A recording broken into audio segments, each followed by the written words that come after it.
Welcome to the Reimagined Mobility Podcast. I'm here with Paul Drysch from PreAct. Paul, we go a ways back, and I'm pretty sure our listeners would be very much interested to hear your story of where you're coming from, what you've done, and certainly what the current company that you're leading is doing. And then after that short intro, then let's jump in together and explore here how we reimagine mobility together. All right. Sounds good. And yeah, we do go back a ways. Yeah. And my background, for those people who don't know, I'm a car guy my whole life. Started with a tier 1, went to Honda Motor, and had the difficult duty of managing the Caribbean as my very first job, which was good. But then I got promoted and had all of Latin America. And that was quite interesting in the mid-90s when, the Shining Path controlled Peru. The drug cartels were fighting it out in Colombia. Central America was one civil war after another between Nicaragua and El Salvador. All this stuff going on. So, yeah, lots of travel in the bullet and bomb-proof cars back then. Anyway, kind of ever since then, though, I've been doing kind of technology startups in the automotive space, and got into the automotive telematics, connected car stuff way back in 1999, kind of with the founding members of Wireless Car. And then we went off and sold that. I think that's owned by Volkswagen these days. Ran kind of connected car sales at Jasper. And we sold that company to Cisco for $1.5 billion. And had a couple other startups, some good, some bad. And then we started PreAct, which was all about developing a low-cost LiDAR solution, primarily for automotive. At least that was how we started.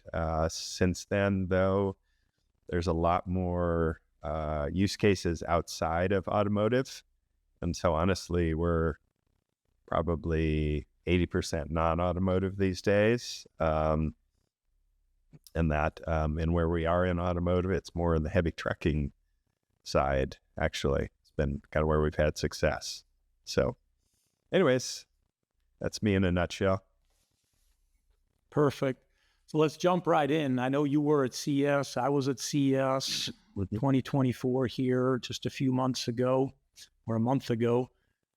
And I have to say, Paul, I still feel every other store or every other exhibit was either a LiDAR or something with AI. So I'm just going to point it right out or throw it right out to you to answer, because I think others kind of see that as well. Over the last 2 to 3 years at CES and on other events, right?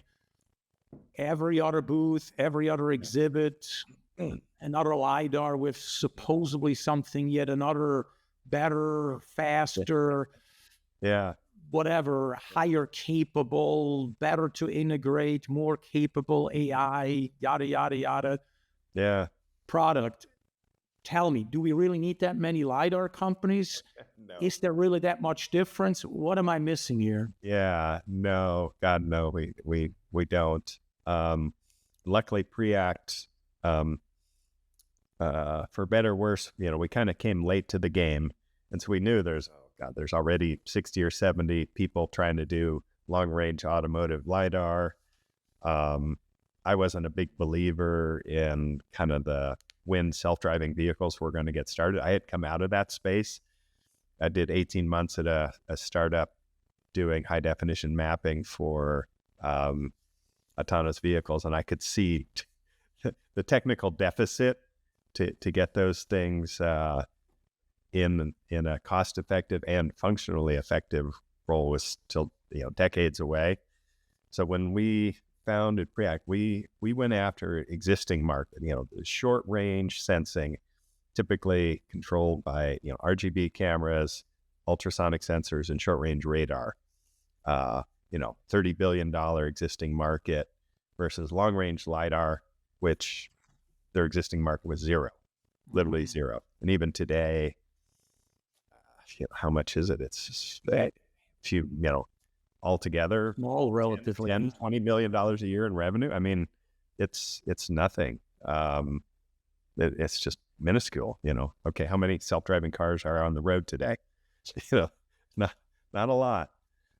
So anyway, yes, there's way too many, and you see a lot of them trying to pivot, kind of like we did. Like, oh, there's cool stuff that can use LiDAR. The problem is a lot of those are still, $2,000, $3,000, $4,000, $5,000 a piece. Because they're not. One of the things I want to talk about today is some of these applications that are good for LiDAR, like great. Now, you'll see LiDAR in a lot of airports and big train stations and they're doing people counting, people tracking, kind of operational efficiency related things. But you don't need 1 million LiDAR to do that in an airport, and you need all different flavors of LiDAR. So we're not a spinning LiDAR. We have a field of view, and it's just a solid state LiDAR. So we're good in hallways and entrances, and things like that, whereas this big spinning LiDAR is good, like in the ceiling of the main terminal, being able to see wide and far.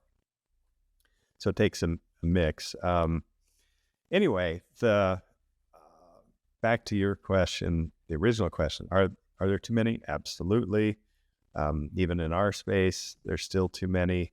I think I was approached by as many investment bankers saying, hey, so-and-so is kind of for sale, or you have any interest or know anybody? So you're going to see a lot fewer. I will add, I agree with what you said, that the thing that wasn't this kind of conspicuously absent, or for the last few years, 4D radar was all the rage. And Sure. It's going to be as good as LiDAR, but, not have any effects from weather because it's radar. There was like none of that now. And I know, talking to OEMs, they're like, yeah, it doesn't really exist yet. We still can't get samples from people, so I think that was kind of the biggest surprise to me, because I thought 4D radar held great promise, and it I don't know, it seems to be kind of disappearing for some reason, or I don't know. Yeah, I think you're right with that, Paul. I agree. Now that I'm thinking about that, it was definitely something over the last several years was always there, and this year, I can't remember seeing one. I'm sure they were there, but as you said, nowhere near as prominent. Yeah. But then let's jump in what you just said, right? And again, we're Reimagined Mobility here in this podcast. So you said your sensor more sort of replacing existing short range, right? So radar, cameras, and ultrasonic, right? So explain then to our listeners what makes your solution, what makes LiDAR or your solution, that's mine, better than what's existing, that coming from an OEM, working in the supply base, right? I know how OEMs look at it. Yeah, you might be cheaper. Yeah, LiDAR might be the future, but you know what? We know cameras, we know radar, we know ultrasonic for the last 10, 15 plus years, and we're comfortable. It's cheap. We know how to deal with it. So why should they replace it? Share a little bit of what you're seeing there. Yeah, that's like you and I, having been around that space in automotive forever, OEMs and tier ones just, it's worse than trying to move a battleship. They do not change, and if it's not broken, you're not going to replace something. Ultrasound, I'll kind of explain the technology in really simple terms. So if you think of like a camera in terms of resolution, and that if your camera, you have 10 megapixel or whatever it might be.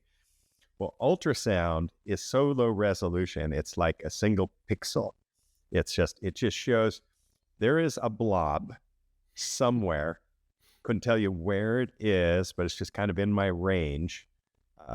Could be an inch away, could be 5 feet away. It's just like a single pixel. Something is there.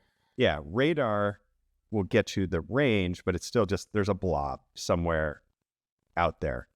And then there's lots of other issues with radar. Anyway, and the camera is great, shows you in 5 megapixels, this typical automotive RGB camera. So tons of resolution, but it needs illumination to see, can't see in the dark, whereas the others can.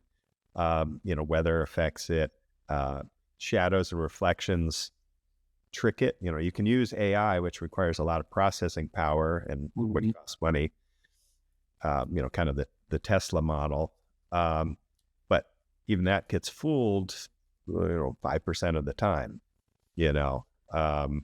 that's why Tesla's autopilot doesn't work all the time, and isn't full self-driving, because it's still a 2-dimensional image that, you don't have depth with. You can kind of insinuate depth, and there's a lot of tricks that work 95% of the time.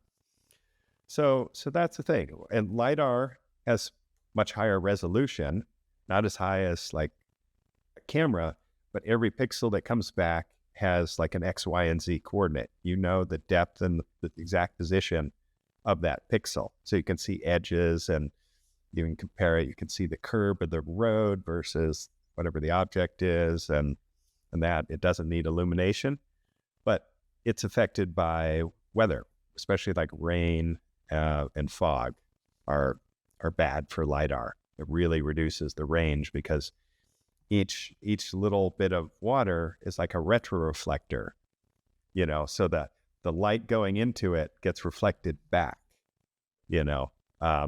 so if it's raining hard or very foggy, not a lot of your light is going out.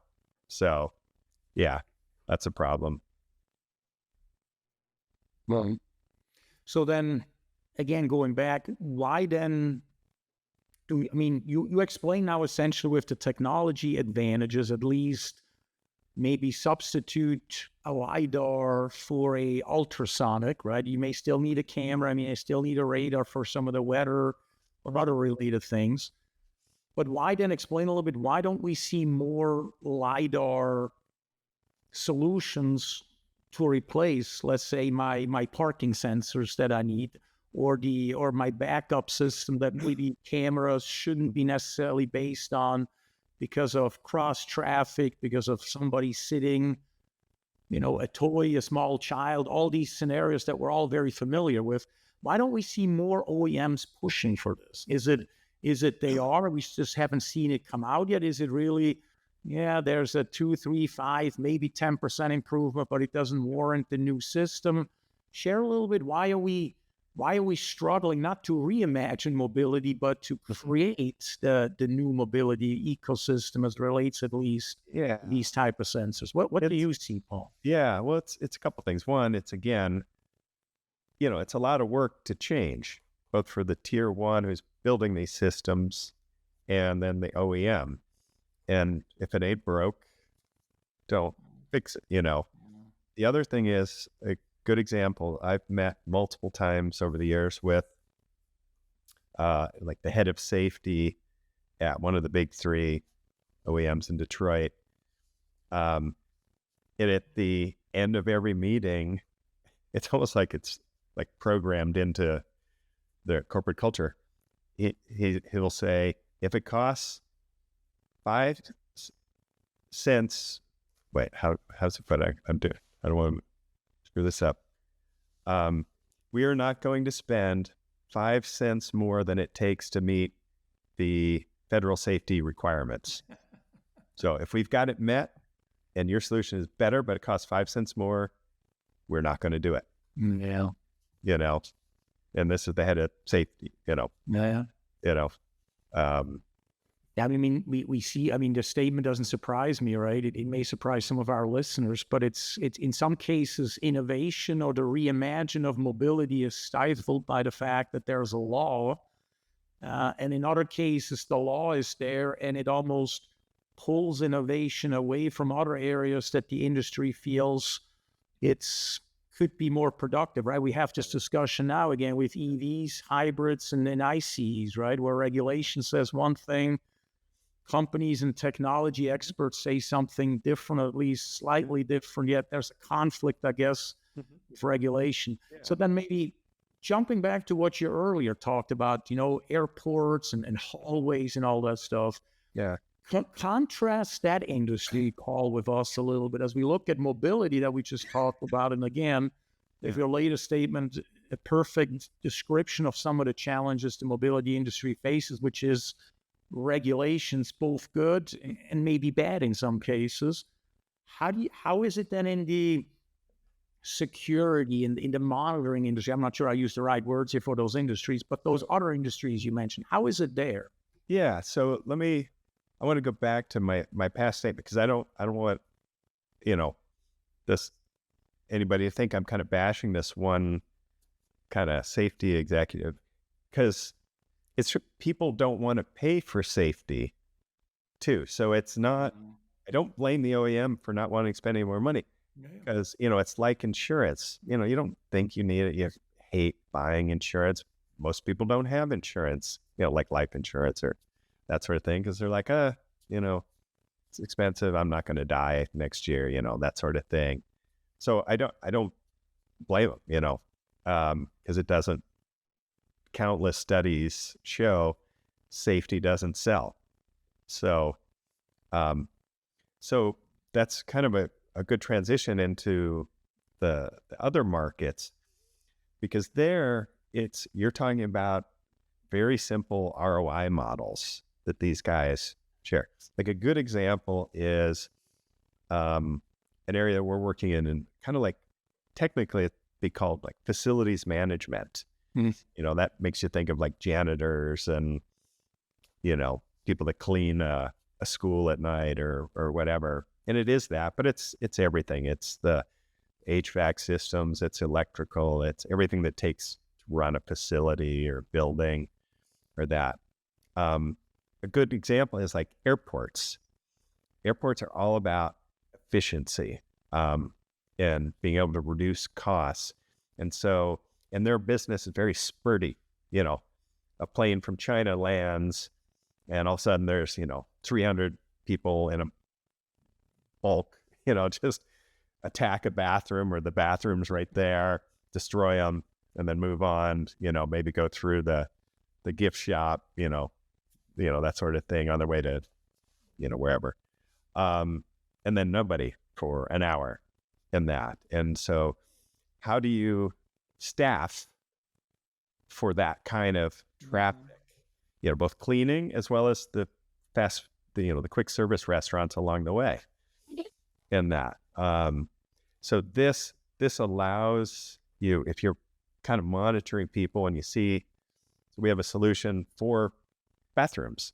Now, you're not allowed to put a camera in a bathroom, but you can put a LiDAR, because it's just a point cloud. So it's GDPR compliant, which is a European thing about data privacy, but it complies in the US too. And all you're doing is, how many people have come in. You can see how messy it is. You can see if people have slipped and fallen. You can see if there's like a homeless person, just camped out. You can tell if the bathroom's empty at night. So somebody doesn't have to actually like physically walk the floor and check before you close the building. Maybe it's a school or a high rise, that sort of thing. So it's stuff like that, it's just a easy ROI model for that. Sure. So we're all on that. We do cargo management. So we put a little LiDAR in a 53-foot trailer that goes behind a semi, and it snaps a picture of what the cargo load is. Not really a picture, it's a LiDAR white cloud, and it measures the volume. So when you open that door, it says, oh, there was, X cubic feet of volume taken and a certain amount of floor space open. And then it say like how much cargo went off and on during that stop. And then when the doors close again, how much cargo is there? So that helps prevent kind of theft and shrinkage, and settles disputes when, say, you're, I don't know, Amazon, and you dropped off 5 pallets of dog food at the Walmart dock, and Walmart calls up and said, hey, I only got 4 pallets. They can go, no, 5 pallets worth of cargo got off. So that means probably somebody on your end is, shrinkage, as they call it. Interesting stuff, trying to think, patient monitoring is a big area for us. So nursing homes for like really older, sick people with dementia, they only get checked a couple times a day, and again, you don't want a camera watching your 94-year-old grandmother all day. That's really creepy. But if you just have this indistinguishable point cloud that just on the edge can say, oh, my grandmother just fell on the ground and she's laying there, it alerts the nurse's station, takes care of it, that sort of thing. How often a nurse or somebody came and checked on your grandmother, that sort of thing. So there's lots of things around productivity, efficiency, in that. And, they don't have the 3-year design in cycle that a car company has. Yeah. No, it's a very interesting point. I never thought about the privacy. It's a very good point. A great advantage from the get-go. Right? Now, and our LiDAR is very low cost. Their unit costs $350, and it goes down from there. The cheapest kind of, I don't want to mention names, but the big LiDAR companies, it's probably $2,000 is like as cheap as you get for one unit. Most of them are in the kind of $4,000 or $5,000 if you have a Velodyne puck, something like that. Yeah. Let's go quickly. 2 more questions. I want to quickly go back to the statement you made that safety doesn't sell. I agree with you, and at the same time, I don't. Right, and the reason I don't is I was very surprised to hear that my 20-year-old daughter, about 6 months ago, she said, I'm going to buy myself a Volvo. I'm like, a Volvo? Where is that coming from? Nothing against Volvo. I like some of their cars, right? We do work for them. And I'm like, why a Volvo in the U.S., right? It's not like a major brand. She's like, well, because it's safety. I'm all about safety, Dad. I'm like, okay. So, I mean, you and I probably know this for years. When we grew up, Volvo was considered the safety car, right? And I was very surprised that my daughter, even though we don't talk much Volvo in this household here, that Volvo still with the college age kids is a safety. And then I see certainly in other places, I mean, you just saw GM, right, with Cruise, very concerned about the safety, obviously, and the reputation and how we progress autonomous driving, very different facets there as well, but still safety. And I think when it comes to now the sort of the reversal from, hey, we want to all drive in an autonomous vehicle to, hey, we all want to drive in a safe vehicle with level 2 plus, maybe level 3 ADAS or autonomous systems. And it's because we can make it safer, we can make it better. So I want to bring this back and say, do you see, because I mean, your device is a quote unquote safety device, either in the nursing home, right, or in a car. Do you really see that safety going forward as you look forward over the next 5 years is not coming back again and playing a much bigger role in selling a car? Or do you feel like it's just always going to be something you expect a certain level of safety, which regulation will cover, everything else people don't care about? Yeah. I mean, kind of the latter. Although, there is a certain percentage of the population that does, buy their life insurance regularly and considers a Volvo. I have no idea. I'm in the auto industry like you. Hard for me to believe that a Volvo is actually safer than any other car now. But they spent, our childhoods, they spent decades and they went after that niche hard. Yeah. And they were a little player and they were the only ones going after that niche. So I think their reputation has just lasted. But, as an engineer and knowing the auto industry, think most cars, pretty darn similarly safe these days. But, that's good. There's a reason each brand sells. There's That's true. some reputation there, and Marketing, right? they have safety. So good for them. Yeah. All right, then, Paul, last question. Yep. What's going to be the next car you buy and why?